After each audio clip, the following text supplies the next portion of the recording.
दीन का कारवां रवा दवा, उलमा का साथ दो, आओ सबके सब यहाँ। मौलाना, एक सवाल है आपसे। जनाब मुनव्वर राना साहब ने लखनऊ के उलमाए किराम को बेईमान कहा है, रिश्वतखोर कहा है, ये कहाँ तक सही है?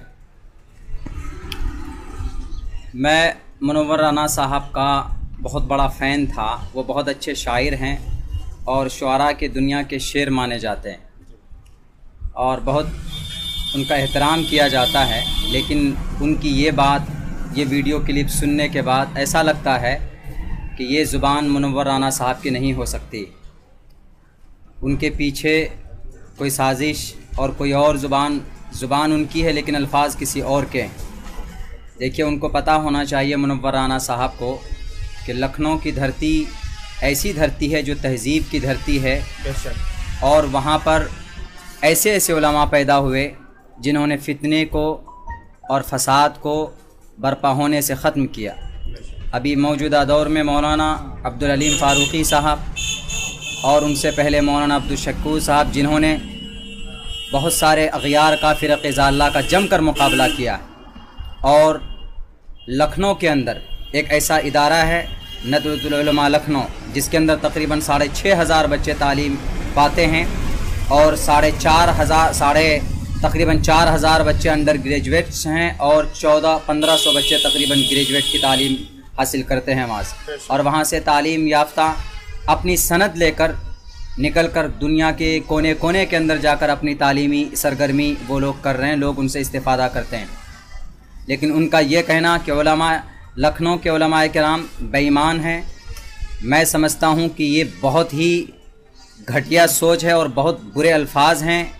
ये तौहीन आमेज़ कलिमात, उनको वापस लेना चाहिए। देखिए, उलमाए किराम वारिसीन अंबिया होते हैं।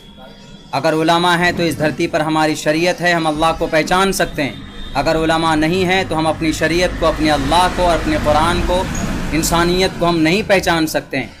किसी भी धर्म का धर्म गुरु अगर ख़त्म हो जाए तो उस धर्म की जो सही तालीम है वो कौम तक, समाज तक नहीं पहुंच सकती। उलमाए किराम वो होते हैं जो अल्लाह के और रसूल के फ़रमान को पहुंचाते हैं हम तक, आवाम तक। और ख़ुद उनको मालूम होना चाहिए कि अल्लाह ने उलमाए किराम की फ़जीलत बयान की, इन्नमा यख्शल्लाह मिन इबादिल उलमा। जिन उलमाए किराम की फ़जीलत को अल्लाह ने बयान किया हो और वो उन उलमाए किराम को कहते हैं कि ये बेईमान हो चुके हैं। हाँ, एक आध हो सकते हैं, पूरे लखनऊ शहर के उलमाए किराम को बेईमान कहना ये मेरे समझ से बाहर की बात है। और दूसरी बात ये, मैं समझता हूँ कि उनको इसके ऊपर गौर फिक्र करना चाहिए कि उन्होंने बहुत, उनके इस बयान से, उनके इस कमेंट से, उनके इस वीडियो रिकॉर्डिंग से बहुत सारे उलमाए किराम का, धार्मिक गुरुओं के दिलों के अंदर ठेस पहुँची है और उनको ये अल्फाज वापस लेना चाहिए। मौलाना, मजीद तो उन्होंने ये भी कहा है कि अब इसी हुकूमत के ख़िलाफ़ इतना बोलता है लेकिन हुकूमत उसको कुछ नहीं करती, ना उस पर कोई सवाल उठाता है, ना उस पर कोई कार्रवाई होती है। आखिर वजह क्या है? भाई, कार्रवाई उस पर होती है जो मुजरिम होता है, सज़ा उसको दी जाती है, जेल के अंदर उसको डाला जाता है जो मुजरिम होता है, क्रिमिनल होता है। आप ही मिसाल के तौर पर आप कोई जुर्म करेंगे तब आपके ऊपर FIR होगा, तब आपको जेल के सलाखों के अंदर डाला जाएगा। ये संविधान, ये कानून है इस देश का। एक आम आदमी को, एक एंशिएंट पर्सन को, एक मासूम आदमी को आप जेल के अंदर नहीं डाल सकते। ये हमारा संविधान इसकी इजाज़त नहीं देता है। बैरिस्टर असदुद्दीन अवैसी साहब के अंदर ऐसा कोई एलिगेशंस नहीं है, उनके ऊपर कोई FIR नहीं है ज़ाती तौर पर, तो उनको कैसे जेल के अंदर ठूंसेगी? और वो जब भी बात करते हैं तो संविधान की बात करते हैं, प्रियाम्बुल की बात करते हैं। और वो चीख चीख कर पार्लियामेंट के अंदर एंकर के सामने और इतने सारे मेंबर ऑफ पार्लियामेंट, जितने भी MPs होते हैं, सबके सामने वो बात रखते हैं, अपनी बात रखते हैं। अभी उन्होंने चीख चीख कर बात कही थी, एक बिल फाड़ा था, तो उन्होंने संविधान के तहत वो बिल फाड़ा था। और पता होना चाहिए कि अभी जो उन्होंने एक CAA सिटीज़न अमेंडमेंट एक्ट का जो उन्होंने विरोध किया था पुरजोर लफ्ज़ों के अंदर, तो उन्होंने संविधान के तहत रहकर किया था, चूँकि आर्टिकल 14 का वायलेशन हो रहा था। आर्टिकल 14 में लिखा इक्वलिटी बिफोर लॉ और the equal protection of the laws within the territory of India. इस आर्टिकल के तहत उन्होंने अपनी बात रखी थी वहाँ पे। वो असंविधानिक, इल्लीगल कोई काम नहीं करते हैं, उनके ऊपर कोई आरोप नहीं है। वो सब के लीडर हैं, बल्कि यूं कहिए कि इस देश के, हमारे भारत के, हमारे हिंदुस्तान के आन बान शान है, हमारे संविधान के रखवाले हैं, संविधान की बात करते हैं। तो उनके ऊपर जो आदमी किसी के ऊपर कोई एलिगेशन से नहीं होगा तो कौन जाएगा उसके हाथ में हथकड़ी डालने के लिए। वो सब की बात करते हैं, सबको साथ लेकर चलने की बात करते हैं। इसीलिए उनकी ये बात भी बिल्कुल गलत है। इस देश के माइनॉरिटीज के, दलितों के, दबे कुचले लोगों के वो नेता हैं। वो सिर्फ मुसलमानों के नहीं, बल्कि एक तरह से कहिए कि सेक्युलर वो नेता है। आप किसको सेक्युलर कहेंगे?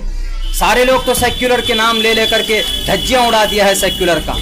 बड़ी बड़ी पार्टियां जो सेक्युलर के नाम पर सेक्युलर वोट लेते हैं और उन्हीं के पीठ में छुरा घोंप देते हैं। मैं उनके इस बात से मुत्तफिक नहीं हूँ। मैं कहूँगा दोबारा, मैं अपने शायर मोहतरम डॉक्टर मुनव्वर राना साहब से कि वह अपनी बातें वापस लें, और खुसूसन उनकी ये बात कि उलमाए किराम गद्दार हैं, उलमाए किराम बेईमान हैं, ये बहुत बड़ी बात उन्होंने कह दी। और मैं समझता हूँ कि अल्लाह कहीं इनकी पकड़ न कर ले, क्योंकि अल्लाह के नबी अलैहिस्सलाम का फरमान भी इन्नल उलमा वरसतुल अंबिया, अल्लाह के नबी ने कहा कि अंबिया के बाद वारिस उलमाए किराम होंगे। और आज उन्होंने आलिम दीन को एक कटघरे में ला करके खड़ा कर दिया।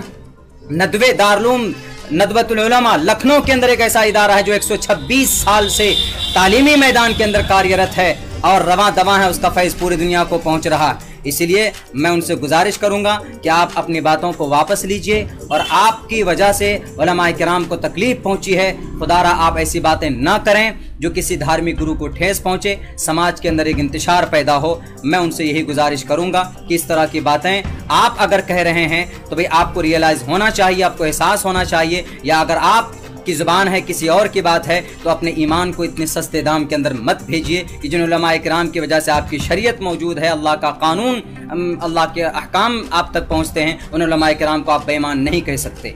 है हिंद में अनोखा मरकज़ तहफ़्फ़ुज़ दी, ये दी का तर्जुमा है मरकज़ तहफ़्फ़ुज़ दी।